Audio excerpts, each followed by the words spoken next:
Thank you, girl. Oh, Hey. Hey, Jim. Oh, wow.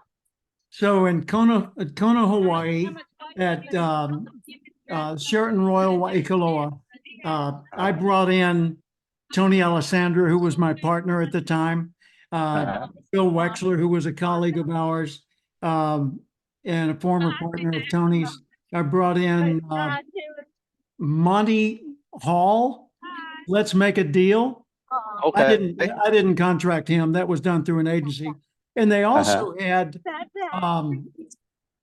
Dick Clark with Freddie Boom Boom Cannon, Palisades Park, Bo Diddley, and a whole bunch of other artists that were performing. all right, I'll let you talk to them. I'm just checking in. They did it like it was a USO MASH, like MASH on TV show. Like a USO show, and all these performers got up, and while they were on stage, of course it was all outdoors because of Hawaii, they came over with helicopters and dumped orchids all over us. Wow. And that was at the hotel you guys are staying at. Wow. Yeah, it was amazing. Yeah, it's been a good experience for us. We'd never been to this island. Yep. We drove over to Hilo.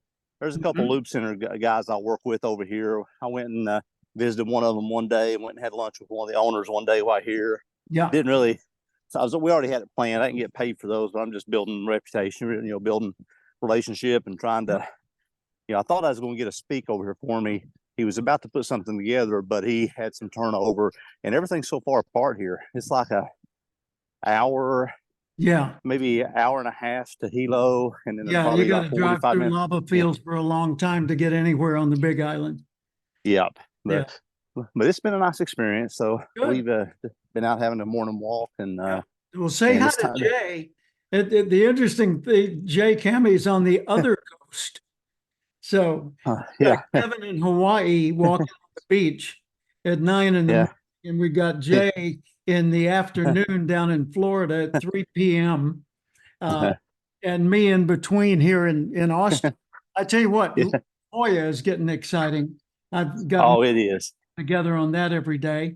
And Jay, I see you're mobile also. We can see the inside of your car. Yeah, can you hear me? Yeah, I can hear you. Can you hear Kevin? Yeah. Hey, Jay. I can. Hi, Kevin. How are you? Great. Outstanding. I wanted to I don't miss these meetings, even if I wish I was in Hawaii with you. So. Yeah, we both do. Where are you? Which island you on? He's on Big Island. Yeah. Oh, you are? Yeah, Kona. Okay. I've been to Maui a couple times. I love it. My favorite place in the world. We've not been to Maui yet. I think that's on the radar for our next trip over here. Yeah. Oh, is that right? Okay. Yep. Now I could go on for a while about Maui too. That's a magical place to be. Yeah. What's going on in your world, Jay? Tell us about the latest and greatest that you're working on and how we can be the most helpful to you. Well, I am. I had this skin cancer, which I mentioned last week, and that was a kind of a shock that I got that. So they operated and they took it out, and I'm 100% fine. Good. Clear margins. So, what is that? Clear margins. That's the thing they go for when they're taking cancer out. I had prostate cancer years ago and had a radical prostatectomy, and that I was so happy to hear them say clear margins. Wow. When was that, Jim? 2017. And what did you have? Prostate cancer. Oh my gosh. Yeah. And when I went in for the checkup, the guy did the biopsy and he said, well, we found prostate cancer, and it's a slow growing cancer, and we can treat it in a number of different ways. You don't have to have an operation. I said, get it out. He said, well, no, Mhm. you didn't hear me. I said, no, I heard you. I said, you're assuming because of my age, and this was, like 7 years ago, that I'm not planning to live all that long. I said, but I hadn't even turned up the volume yet. I said, I got a That's- whole lot more runway in front of me. And I'm building up for a takeoff for a long journey, long before I ever die from anything. He said, well, no, you would die with this, not from it. I said, but in the meantime, I'd have to worry about it all the time, double check it, go in for treatment occasionally. I said, get it out. Can you do that? He said, yes. And they did. And when they got it out, they said, we would have had to do that anyway because there was more to it than we thought, but it's all Uh, gone and you're good. And so ever since then, my PSA reading has come back 0. So I've been oh, golden ever since. And, although it changed things a little bit, it didn't radically change my life or leave me disabled or anything. So I'm still able to be vital and 100% engaged and, doing all the things I did before. So that's cool. that's awesome. That's awesome. But I Well, I guarantee will. you, I've got, pardon my interruption, but I've got colleagues, friends who are near my age who have taken another approach and said, oh, I want to treat it and keep it in control. And for them, that's their decision. God bless them. But they still got it. And I'm free. And I told my doctor, I said, you remember Little Abner comic strip? He said, Yeah. and I said, well, there was a character called Joe Butchflick. And Joe Butchflick carried a cloud around everywhere he went. So anything that was bright and shiny and wonderful, he could find a way to rain all over it. And I said, that's what I would be if you left this alone. I don't want to carry a cloud with me everywhere I go and always have it in the back of my mind. So That makes sense. yeah, make it go away. And the Mhm. same I thing's love- true with the relationships, by the way. When I have like a apology I haven't said or a correction I haven't done or a follow through that I haven't completed, it kind of follows me around like a cloud until I get it handled. And so I sleep very well because I've made a commitment to deal with everything until it's done to the maximum extent I can do that in life, which makes it a little tedious to be on my staff or in my family. Because you might be saying, well, I don't want to talk about that now. I know, I don't either, but we got to, let's get it handled. Or, here comes Jim. Oh God, he's got to resolve something. Yeah. He's not convinced yet that I understand the Mhm. policy on X or Y, but Yeah. it's Yeah. served That's the me best. pretty well I in think that general. I think that's a great philosophy to have in life. And it actually leads to the question that you asked me, like, is there anything you can do for me? And there is in that area. I am dating a girl. I'm 63. I was married for 19 years, and it was a kind of a tumultuous marriage. I probably could have been more caring about my wife in terms of what she wanted with my thought I was, but in retrospect, I probably could have done more. She cheated on me numerous times, and we went to counseling, and eventually we divorced, and we're friends. Okay. So I just thought I'm never gonna find anybody that I'm gonna be able to be in love with, or I can live my life with, and I just kind of resigned myself. But about 9 months ago, I found somebody, and I'm gonna propose to her next week. Ooh, Wow. Yeah, I thank really you love for her, sharing and that. Wow. yeah. So Congratulations. thank you, Jim. Thank you. I got the diamond and the ring. I'm ready to give it to her, and her late husband died a couple of years ago, like 3 years ago, of COVID. Mm. And her son at the time, I guess, was 10 years old. Her daughter was 7. Yeah. And she had a son previous marriage from, many, many years ago, like 25 years ago, who has cerebral palsy, but severe cerebral palsy, where he can't eat, food is pumped into his stomach, he can't move, he can move his eyes. Total And care. she chose not to put him in a facility. She said, it's my son, I'm taking care of him. She's very loving, she's very caring, and the son that was 10 when her husband died, after she was married 11 years. Wow. He said, Mom, don't ever marry again. Don't ever betray dad and marry again. So she said, when we started dating, he's going to be a tough one. He's becoming a teenager, and he has told me I can't marry anybody. I can't be with anybody. So I asked this kid for permission to ask his mother to marry me. Yeah. And before I could even finish the sentence, he went, yes.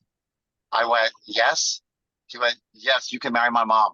Oh, I love I it. said, so are you giving me the green light? He goes, I'm giving you 1,000 green lights. So that was really touching for me. And I just wanted to ask you, I want it to be a good marriage. What advice can you impart to me that if I had to focus on 2 or 3 things to make this marriage really work, what would they be, Jim? Wow. Well, I went through a marriage counseling study years ago. I attended a session or two, and Paula went with me, and we did some other, couples communication things. And I was studying it because I was in charge of family life development programs for the U.S. Junior Chamber of Commerce, JCs. And so I was studying couples communication and family relationships. And one of the things that stood out for me is that item 1, every relationship, a marriage relationship, needs to be a 100-100 deal, not 50-50. Right. I'm all in, and that means sometimes you'll be giving 0 and I'll be giving 100%. But there will be other times that I'm giving less and you're giving more. So this is not a tit for tat. This is we're in it, eternally. So it's a full-on commitment. Second, there are 3 essentials for a relationship to thrive. Number 1 is commitment. Both parties are committed to the success of the relationship, even though it might be really difficult. Number 2, you tell each other the truth, good news and bad news, constantly. There's never a time when the truth is restricted. And number 3, you get very clear on what you expect from each other, so that you don't say, well, I thought you were going to, or I just assumed that you would, and that ends up in some heated discussions. So that's a quick answer, but Kevin's got his hand up and he has something. So just before Kevin, just to clarify those 3 points. 1 is have clear expectations of what's needed. Be completely honest and don't withhold stuff. Good news, bad news, work it out. And what was the third one? Be 100% committed? Communication, and clear agreements. Commitment, communication, clear agreements. And the communication part is about telling the truth, and that means praise as well as disagreement. Go ahead, Kevin. I didn't mean to have my hand up. I was trying to give you a hand clap on all that, but on this phone, I didn't know. Sorry.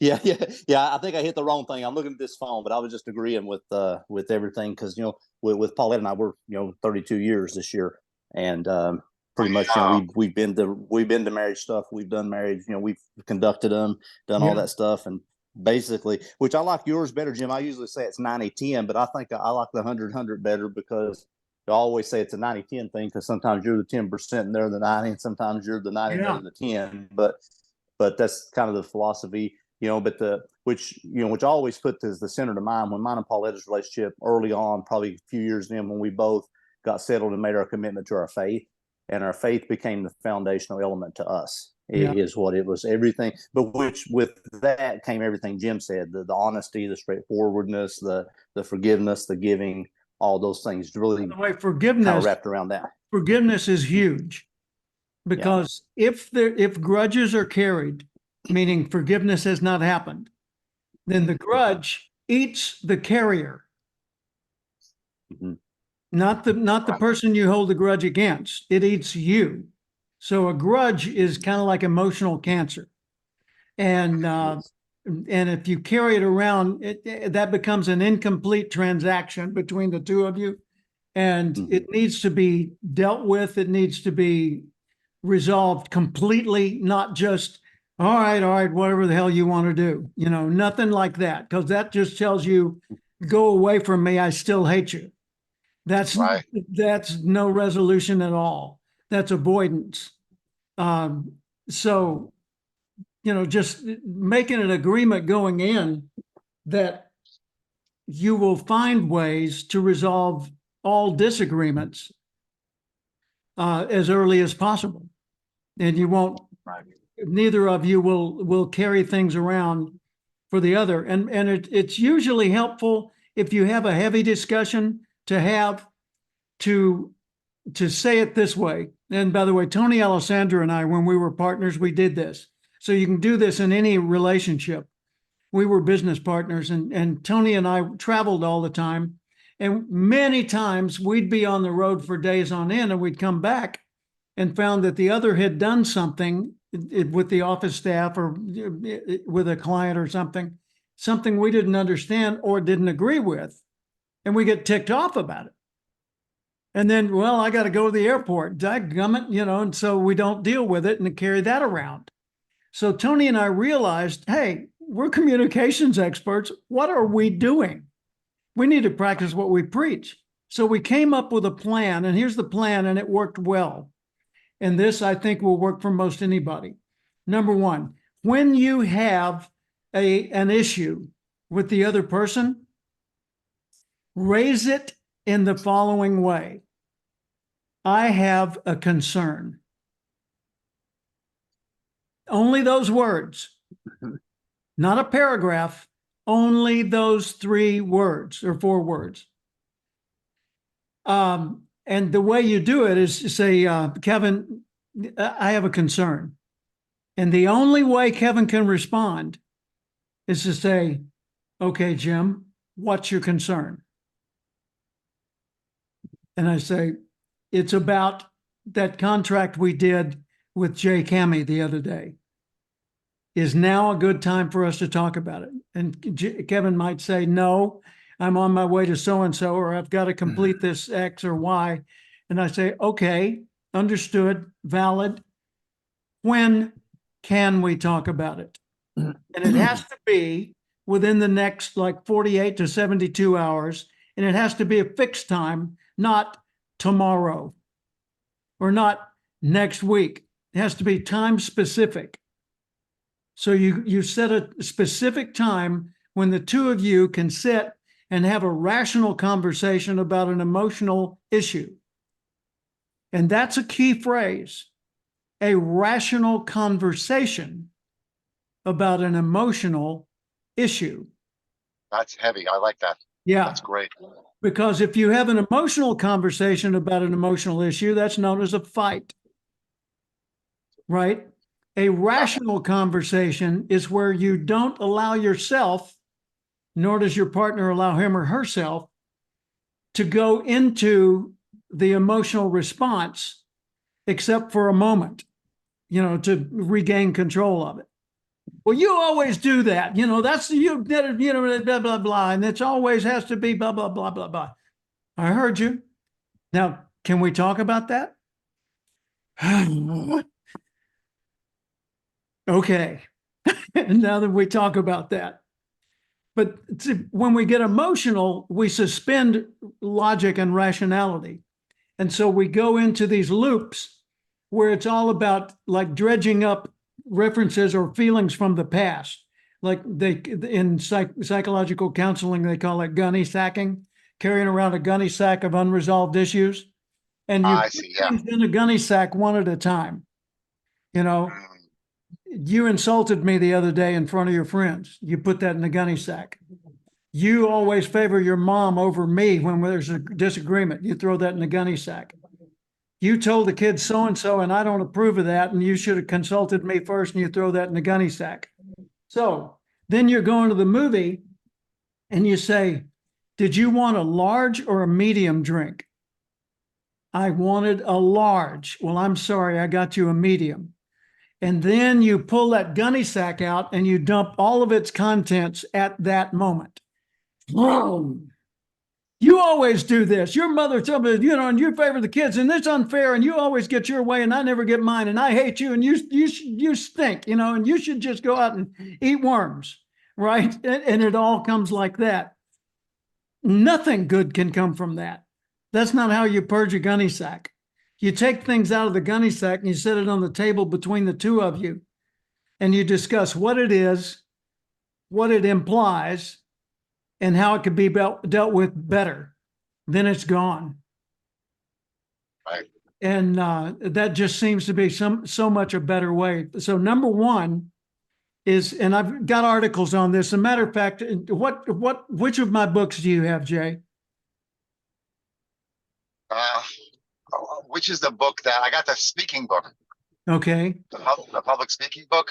Yeah. But I probably have another book too somewhere sitting. I think I bought two of your books. Well, in the Acorn Principle, and I think in Mentor Minutes, both, I have the 3 essentials. Oh, come to think of it, I think that's briefly covered in relationship selling. So anyway, Okay. the 3 essentials comes from Marriage Enrichment, and it's mutual commitment to the success of the relationship. Both parties are all in, right? Number 2, and by the way, that's with the understanding that occasionally one of you is going to have to bear all the weight. But if that's always the case, then it's not a relationship, it's in slavery. Right. Right. So it's got to be, it comes and goes. They say it's got to be balanced. No, the scale's just got to have equilibrium, because every scale goes up and down on either side. It's not important that the scale be equal and level at any particular moment. It just needs to never be one-sided. So based on what Kevin was saying, where everything equals 100, you're saying that everything ultimately will equal 200. One person might be able to put 100%, and the other person might be feeling bad and put 30%. Yeah. That's 130%. So we can, it's balanced. Yeah, I got you. Yeah. Good. Or you could say whatever your part is, if it's 100, then you subtract their part from it, and then vice versa. There's a lot of ways you could do equations on that, but they're not necessary. So that's item 1. Item 2 is that when you're really pleased at something the other person does, say it. Don't just say, I thought you could tell by my smile that I appreciated that. No, put it in words. Say it out loud. I probably thank Paula 10 times a day. I thank her for preparing breakfast, or for turning on the light, or opening a door, or for not bothering me when I was doing X, or whatever it happens to be. I look for opportunities to do that, and I could be better at it, but I try to make it an intentional, ongoing practice, because most couples don't. And I intentionally say please and thank you. And do you mind if, and pardon me, excuse me, to her, with whom I'm present every day in the same house. But without those courtesies, the relationship erodes a little bit. And if you're going to be nice to anyone, it ought to be the person you pledge your life to. Right. But most of us tend to be more polite to strangers than we are to the person we've committed to. Why is that? Because we become so familiar with them that they move from a position in our psyche of being the other person to the position in our psyche as being part of us. Yes, you're right. And that's a danger zone, because we need to remember there's still a separate person that deserves respect and courtesy and attention and, all the things that go with that. And at the same time, naturally, we ought to be able to expect certain things that we've agreed on to be ongoing without constant reminders. Yeah. but that needs to go both ways. So if they, like, let's say your spouse handled a tough situation well, then when you get a moment, say, you know, I know that was really hard on you, Jay. I admire the way you handled that. You did X and Y, and then you specify some aspect of it that you're talking about. So it's not just slathering niceties on the other person, it's specific. It's like if an employee does well, you don't just say, hey, good job, guys, to the crowd. You say, Bob, you've come in 3 days this week earlier than the others and done the opening, routine. And that's not even in your job description. I just want you to know we appreciate it and we don't expect you to always do that. Now Bob feels appreciated, right? So be specific about what you appreciate and express your appreciation often. I've had occasions where Paul would be talking to me about whatever, let's say bus schedules for kids going to school. And I would just be struck by how beautiful her eyes are. And I would stop her in the middle of what she was saying and say, excuse me, my word, you have beautiful eyes. Now, I'm sorry, what were you saying? Which can naturally going to interrupt her rhythm. But I just, if I feel it strongly, I want to say it. Yeah. Because knowing it, feeling it, that's not enough. There are too many people that when their parents pass away, they say, if only I'd had an extra moment with them to tell them X or Y. Well, my dad passed away at age 80, mom passed away at age 90, and there wasn't anything unsaid between us. And it was because I took initiative to make sure there was nothing unsaid between us. Not because we were naturally that open.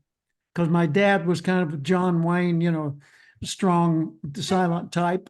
I mean, he spoke and he was interactive, but he was not likely to bring up his feelings or to say, come here, son, I want to tell you what I'm proud of what I saw you do today. And no, he would just say, yeah, that's right. Okay, good. And then he'd go on his way. And I knew that was praise, but his way and my way are different. So I'm saying, do that for the good news and for the bad news. And then the third essential is clear agreements. So clear agreements means here's what I expect from you and here's what you can expect from me. Is there anything you challenge that I put on my list and anything you'd like me to add to your list? It's kind of like when I have a new employee come aboard, I would have them do a role agreement. And the role agreement stated, this is what you're paid to do, not the functions, the outcomes. So if you're in sales, it's not just producing sales, it's producing paid sales with desirable clients, without discounting our products or doing the things that would do otherwise. So you're not paid for making calls, you're paid for the result of making calls.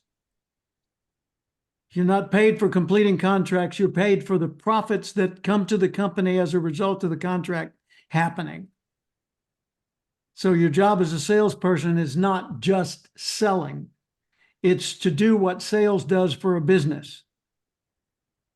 Produces a reliable revenue stream of clients, from clients that are desirable to have, right? So that's what you're paid to do. Step 2. Your areas of responsibility. And I would say you're in charge of this and this and not that and not that and this and this. And then I would say, okay, and here's my expectations from you. And here's a place we can list your expectations from me. What I expect from you is that you will show up at work on time, dressed appropriately for a business environment, sober, and in a good mood, without having to be reminded to do any of those. And if you're in a sour mood, call in sour. Don't ever call in sick unless you're sick, because I will consider a lie to be notice of termination. non-negotiable. And I said, you think I'm just trying to make a strong point? I'm not. I'm deadly serious. You lie to me, you leave that day. If I lie to you, you can say I quit and walk out that day, and I'll give you 2 weeks severance.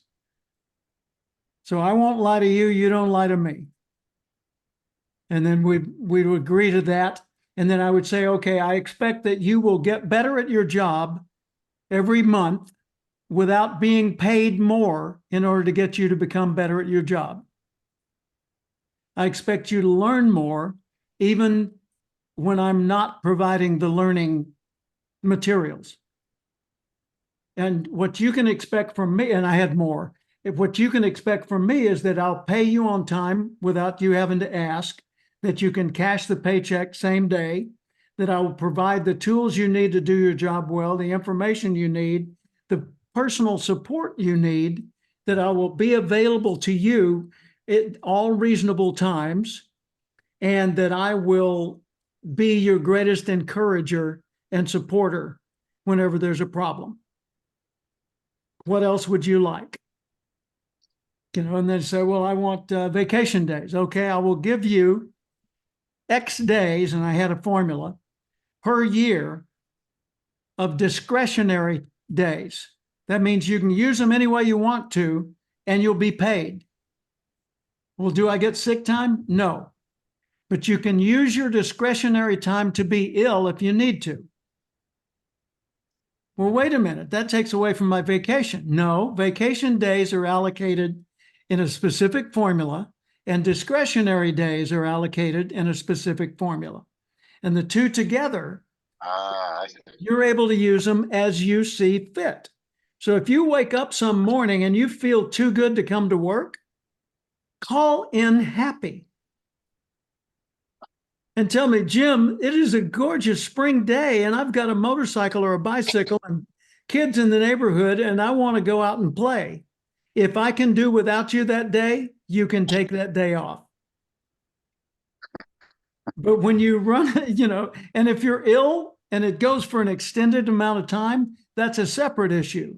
But for common illness, like, you know, having a cold for a few days or getting the stomach flu or something, you know, that'll be covered by your discretionary days. So you don't have to worry about not being paid when you're ill. Yeah. And so that way we clarified in writing my expectations and theirs, and then we both signed it. Now, the people in the human resource department would challenge me. They would say, well, you can't legally do that and you can't do that. You know, I got it. I understand. And those rules are just great. And the people here are welcome to leave if they don't like my rules. And I know I've got to adhere to your state and federal rules, and I will do so. But these are the agreement between me and my coworkers. And if they don't agree to it, it's not on the agreement, so it's not something to worry about. And people say, well, that's just, and I say, well, if my alternative is to fold, to go under, to go out of business and start doing something else under a different business, so be it. Because I feel that strongly about having real relationships with the people I work with and live with. I love that, Jim. And I love I realize that as you're talking, I'm thinking, and I'm switching to my computer. I just got home, so I'm going to just jump on here with. Yeah, you will soon be on the air from the computer. Kevin, are you still around? Yep. I'm still here. Yes. Good, good. Just wondered if you were still in the. Yeah. Do you have anything to add to or alter what I was saying, Kevin? Probably just echo what you're saying. I mean, just from my experience, trying to get off the pretty much just echo in Hang on just a second, because we're getting an echo from the two sources that Jay has going.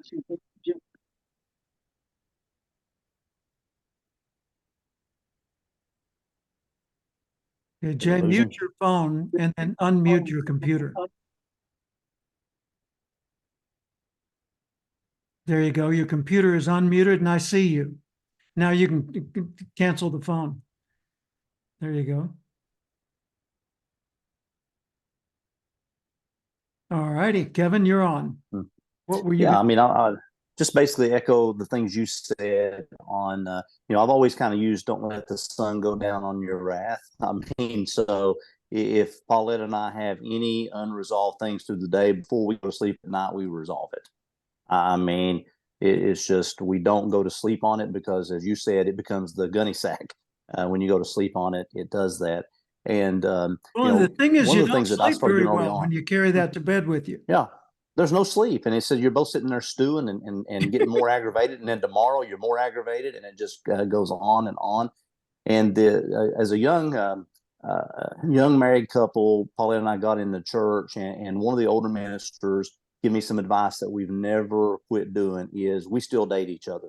I mean, even when we didn't have any money, even when we didn't have money to rub two nickels together, we would, and even we go walk through town, we might count change out of the car console and go get an ice cream and just, it was a date, but we had regular date nights. Even after the kids come along, we find somebody to sit with the kids so we could go do that. I think you can't quit dating. You got to keep that dating alive, and everything goes back to me on my faith. And I know I like the two scriptures. A lot of people want to say, especially in the Bible Belt I'm in, that the wife's supposed to be subject to her husband, and they think that means like a rule and authority. And I go back and tell them, I said, yeah, but if you do your part, and the Bible says that he says, love your wife as Christ loved the church. If you love your wife as he loved the church, willing to give, sacrifice everything you have for her, you will have the most person subjection to you ever would, because you're in turn loving each other the way you should. Yeah. And so I think that, pretty much just echoing and reinforcing the things you said. But, once again, I don't think that Paulette and I have it all figured out. We're on 32 years this year. We've had some ups and downs. We've had some, but I could say 99.9% of the time it's been my fault. It's been my fault. And what you said was, I bring stuff to her because she's a safe spot, and I take her for granted, and I vent to her a lot of stuff. And probably, so what you said, I mean, even my kids, Jim, where they've seen, I thank her for every meal. I tell her it was good. My son now, from the time he was in a high chair. Mm-hmm. Whoops, he got cut off. By the way, Jay, Zig Ziglar wrote a book called Courtship After Marriage. I just wrote it down as I saw you put it there. I'm going to order that. There you go. Tim, what you said before about really validating and affirming the person for things that they've done. Yeah. I'm thinking I could do more of that with her for sure. Yeah. But I thought I should do this with my company, my employees, and really. Totally. And I was thinking both ways. I'm lacking in that area. So thank you for that. That's great. I had a very good friend in California named Carl who participated in my Sherwood Parlor discussion salon that I hosted at a country club out there for several years. I had 39 Sherwood Parlor events, and I would bring in really amazing guests and have them as the featured person for the evening. And I would facilitate the conversation with the group. And one evening we were talking about acknowledging. I'm here. That's okay. Welcome back. We were talking about acknowledging people and how we manage employees and coworkers. And Carl said to me, he said, Jim, he said, I got a lot of employees. He said, I don't praise them when they do good work. He said, I expect them, I pay them when they do good work. I expect them to do good work. I correct them when they do it wrong or don't do it at all. And I said, Carl, if I worked for you, my brainstem would shrivel and I would die. He said, what? I said, people need acknowledgement and appreciation. They need to feel valued, but it needs to be stimulated by an overt, intentional, outwardly expressed action on the part of the authority figure, yourself. I said, I have a higher need for that than most. I mean, why else would I become a public figure and a professional speaker and, be on stage all the time and be writing and expressing myself and getting it out? Because I want the feedback.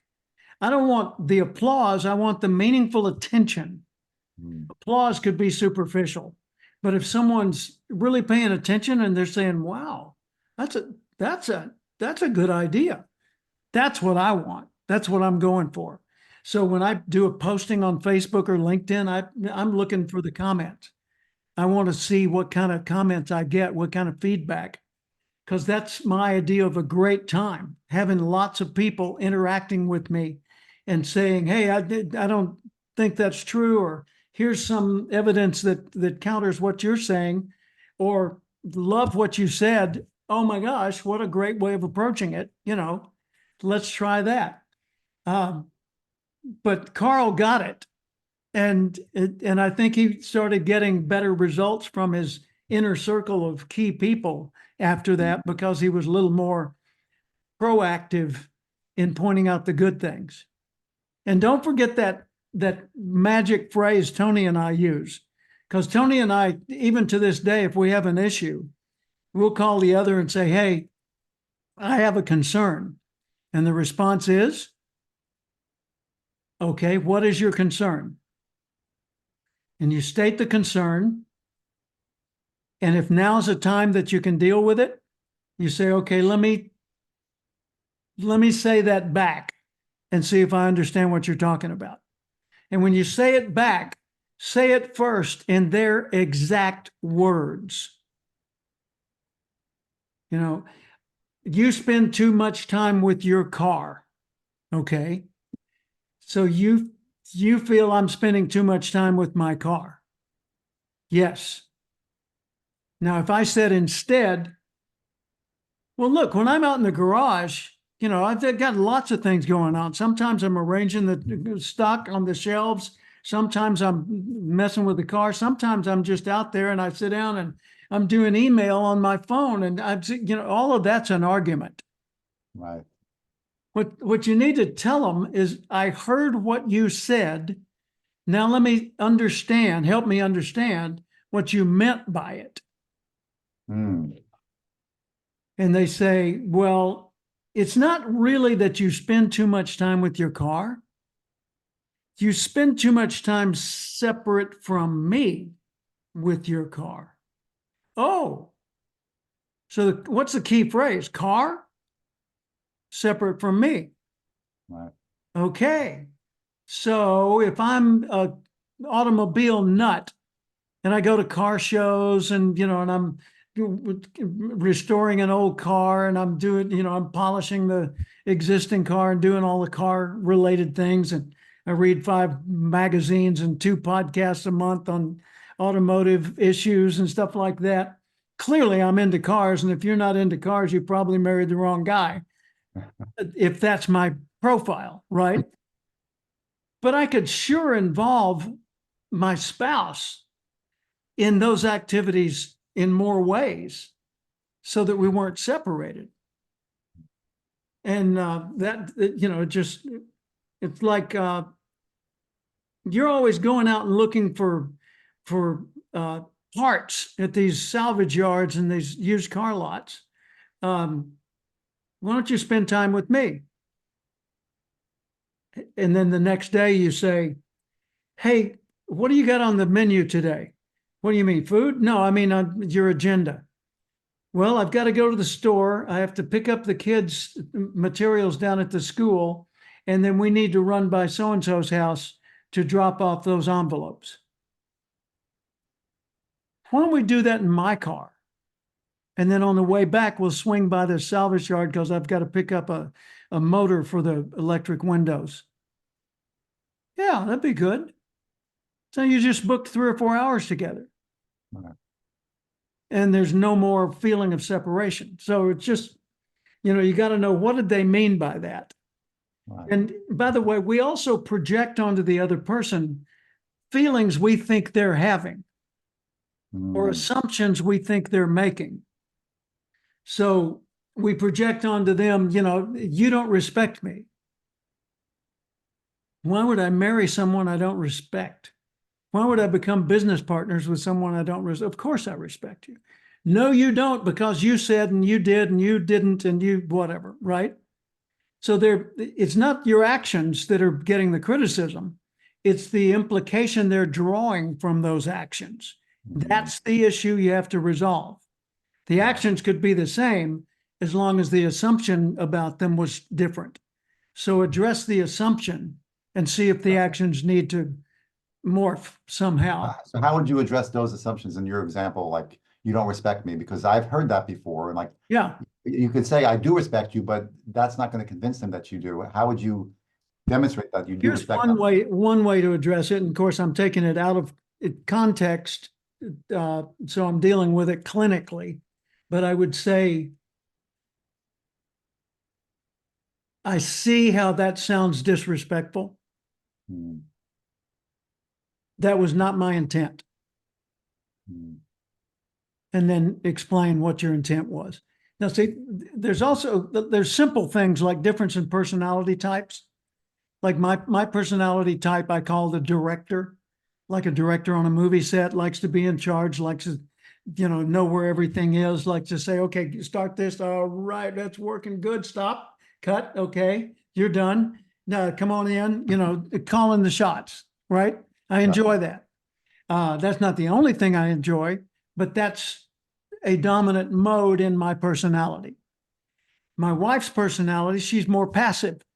She's a supporter, a facilitator, a pleaser, a person that wants to make sure everybody gets the attention they need or the whatever, right? Well, so do I, but the degree to which I need that and the degree to which she needs that are very different. So her need to feel like we're taking care of everybody is, say, an 8 out of 10. And my need to handle that's like a 3. And my need to get the job done right and on time is like a 9, and hers is at a 3. So that's what we've got to negotiate. Because I'm not going to change. She's not going to change. We've been married 53 years. 53 years. 53 years, July 25th, 1970. Wow. Yeah, almost 54 years. And, I still love her and she still loves me. And we still flirt and we still pinch and kiss and things like that. Wow. That's inspiring. 53 years. Yeah. That's great. All this stuff that you said, very, very helpful. And Super. I think this is going to actually help me a great deal in this relationship. Thank you, Jim. Thank you. You bet. Very sincerely. You bet. Thank you. Yeah. Kevin, over to you, my friend. How can we help you the most? Well, I think the main thing that I shared with you in the email is I need to come up with a strategy or a plan to reach out to these. Probably when you and I had a discussion, automotive aftermarket is probably a good spot for me to start just with my experience. So I guess I need to just come up with a system or a plan on, so what do I need to have? And then how do you go about it? Is it emails? Is it phone calls? And what do I need to prepare to send them to start getting some engagements on stages at these automotive events to where operators and owners would hear me? That would give me an opportunity maybe to do some coaching or work with their teams, groups or one-on-ones. You got it. And just like what I was sharing with Jay, this is for everyone who tunes into this later. And it's also for us here today because these answers apply to all of us all the time. Mm-hmm. For the market that you're going after, and I've said this before, so pardon me if it sounds repetitive, but the first step is to isolate the market itself, to figure out how to identify this market, right? Second step is to start surrounding the market. If the market's in a bubble, then you start surrounding it with your presence in podcasts and articles and events and expos and commenting on other people's social media posts and sending out things and showing up at industry events that they would probably go as an attendee and being an exhibitor at such and such or a sponsor of something that they're going to have in their view, like if you're going to let's say you're going to sponsor a table at a Boys and Girls Club's gala fundraiser. Well, you want to make sure that the market you're going after attends that gala fundraiser. Otherwise, it's just 100% charity with 0% overlap. So I would do my charity choices first based on your heart and soul, second based on your business strategy. You say, okay, there are lots of good causes I could support in the world. Which ones do I have in common with the people I want to do business with? So isolate the market. And that means do as thorough as you can a search on what is the automotive aftermarket and who's in it. And then just list name after name after name after name of all the subgroups you can think of in the automotive aftermarket. And don't worry about whether they fit your profile or not. You just want to know if they're in there, because some of them might not be worth 5 minutes of your time, but if you got their attention anyway, it would open a door that you would have paid money to open. So sometimes it's like a lost leader in a grocery store. They say, hey, we'll sell these for $2 a dozen, and it costs them $3 a dozen.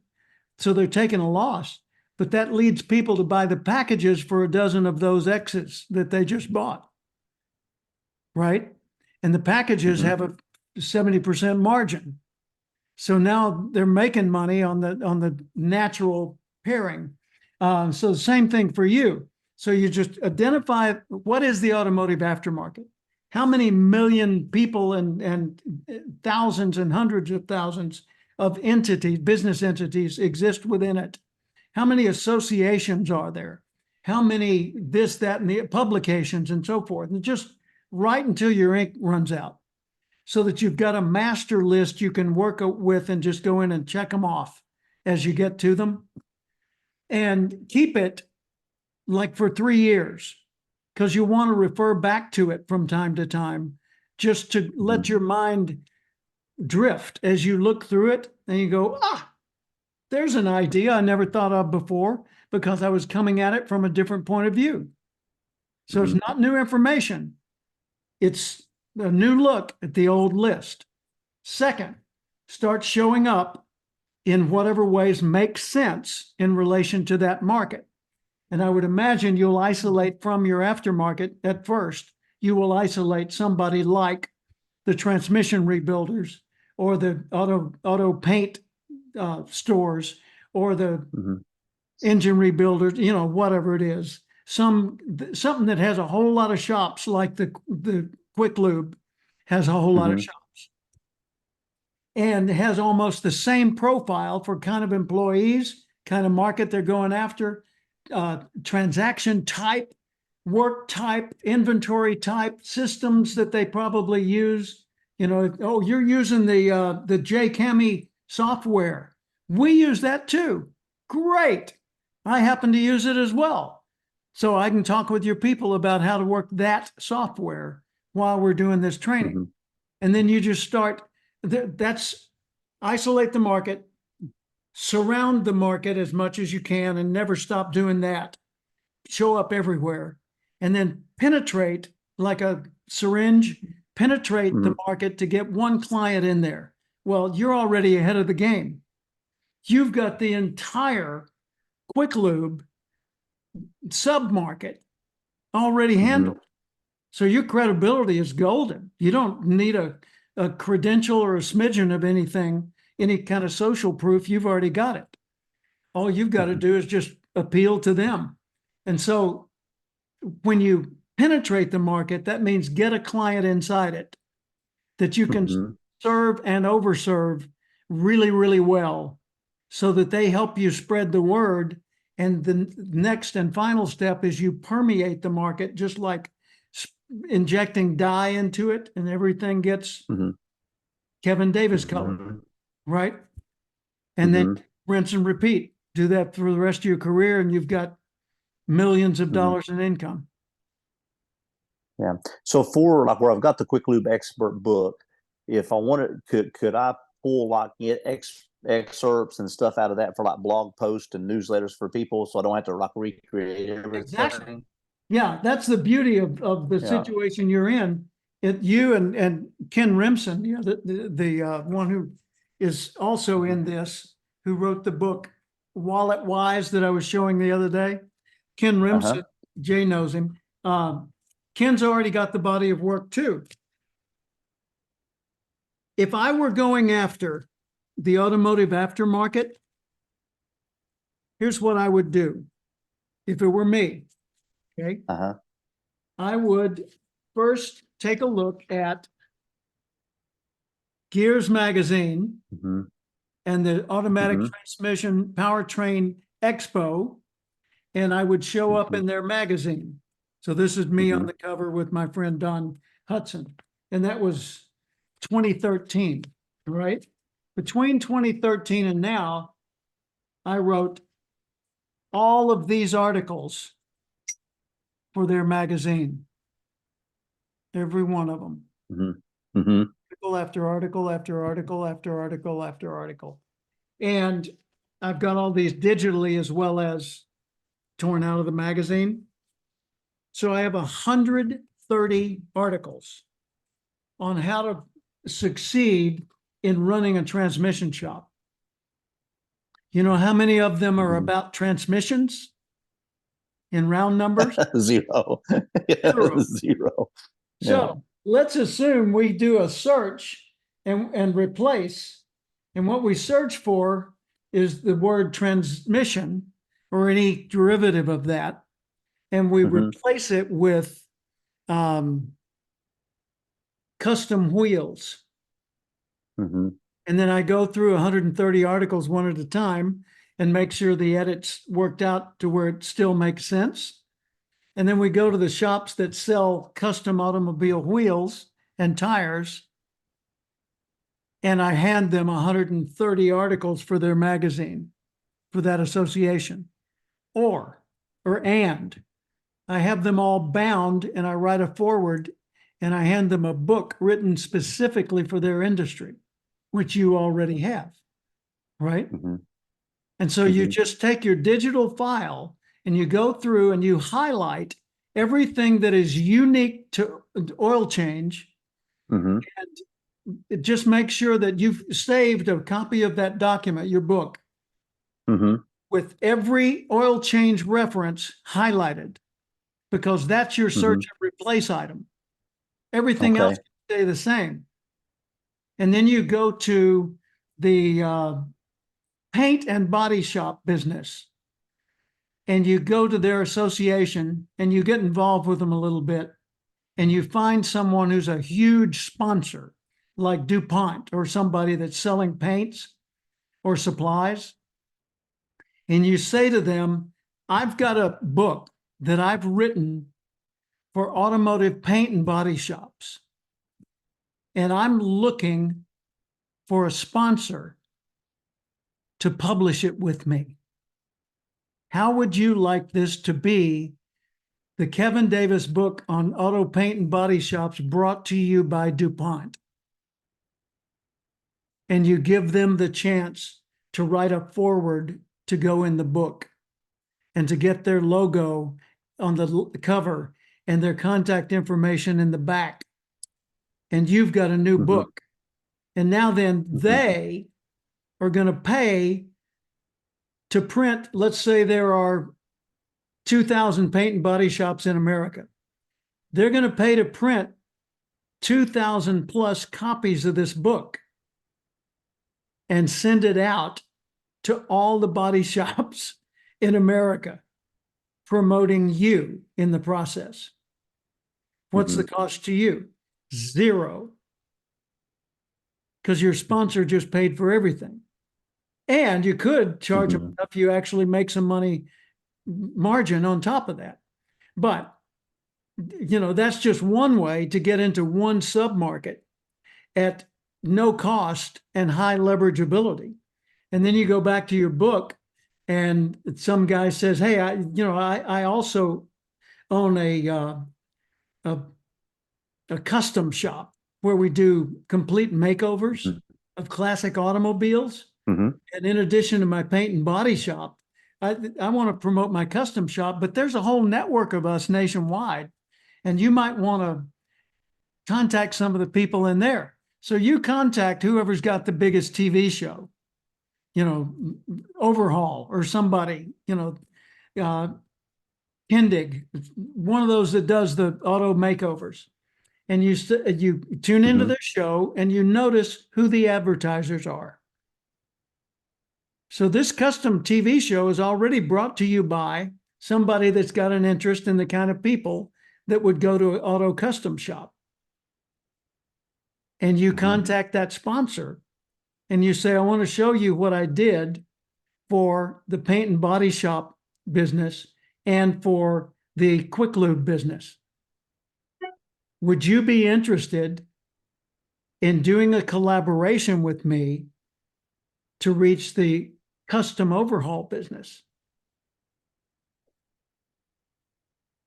So, in a matter of months, you could have 10. I mean, literally, you could have 10 of these things going on. And the rest of your career pretty much already groundwork laid and concrete poured. Just serving those submarkets within a market that you already know and speak the language of. Because that's when you start showing up at their convention to do a keynote speech or a breakout session. You start exhibiting at their expo. You start hitchhiking on somebody else's exhibit so that you're splitting the cost or maybe don't have to pay at all. I exhibited last year at the National Speakers Convention in Orlando with a protege of mine who already had an exhibit booth, and I didn't pay anything. It didn't cost them anything. I just brought along a pop-up banner about me and my books and my mentorship and put it at the end of their table and put some sign-up forms on their table and stop by once in a while to draw people into their booth and introduce them and, just be a fixture. So I had an exhibit at a major convention that cost me nothing. Wow. Go thou and do likewise. Yeah. Yeah. Good stuff.